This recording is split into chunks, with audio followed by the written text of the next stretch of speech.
ગુજરાત 18 લાઈવમાં આપનું સ્વાગત છે। ઇન્ડિયા ગઠબંધનના આદેશ અનુસાર 147 સાંસદોને સંસદમાંથી સસ્પેન્ડ કરવા બદલ રાધનપુર હાઈવે 4 રસ્તા ઉપર કોંગ્રેસ દ્વારા વિરોધ પ્રદર્શન કરવામાં આવ્યું। ભાજપ સરકાર સાંસદોને ન્યાય આપો, સાંસદોને ન્યાય આપો, સાંસદોને ન્યાય આપો। પાટણ જિલ્લાના રાધનપુર હાઈવે 4 રસ્તા ઉપર ઇન્ડિયા ગઠબંધનના આદેશ અનુસાર રાધનપુર વિધાનસભા કોંગ્રેસ દ્વારા કેન્દ્ર સરકારનો વિરોધ પ્રદર્શન કરી સૂત્રોચ્ચાર કર્યા હતા।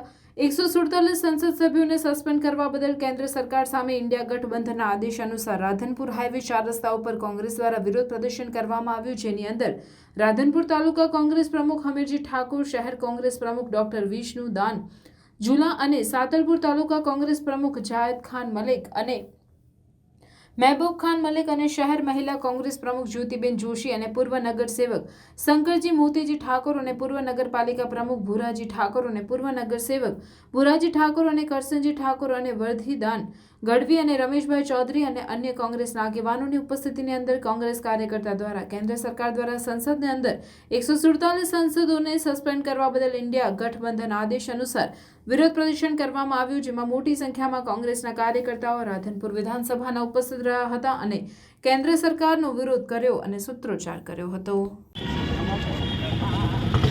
આજ રોજ પ્રદેશ કોંગ્રેસ સમિતિ દ્વારા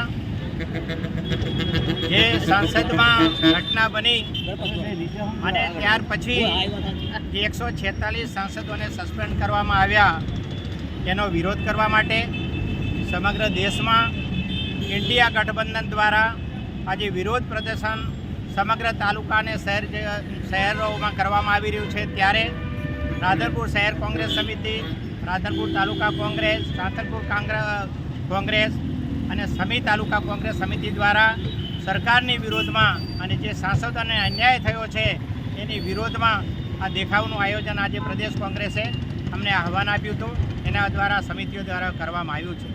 આપ સૌ જાણો છો કે સંસદમાં જે ઘટના બની એ ખૂબ ઘટના ગંભીર હતી અને એના માટે માનનીય શ્રી વડાપ્રધાન શ્રી અને માનનીય ગૃહમંત્રીનું એક નિવેદન લેવાનું હતું અને નિવેદન આપવાનું હતું સંસદમાં, જેની માગણી સાંસદો કરી રહ્યા હતા, પણ સરકારે એ મંજૂર ના રાખ્યું અને એના વિરોધમાં 146 સાંસદોને સસ્પેન્ડ કર્યા। આ લોકશાહીનું ખરેખર હીન કૃત્ય થયું છે। આવું કાર્ય કરવું ના જોઈએ, એના વિરોધમાં સમગ્ર દેશમાં આજે વિરોધ પ્રદર્શન કરી રહ્યા છે। ત્યારે સરકારને પણ નમ્ર વિનંતી છે કે પ્રજાની અને વિરોધ પક્ષની વાત સાંભળવી જોઈએ। નાના નાના લોકોને અન્યાય થતો હતો એની વાત જો સરકાર નહીં સાંભળે તો કોણ સાંભળશે? જો સાંસદોની વાત ના સંભળાતી હોય તો સામાન્ય પ્રજાની વાત ક્યારેય સંભળાશે નહીં। એનો વિરોધ કરવા માટે અને પ્રજા સુધી આ વાત પહોંચાડવા માટે આજે અમે આ પ્રદર્શન કર્યું છે।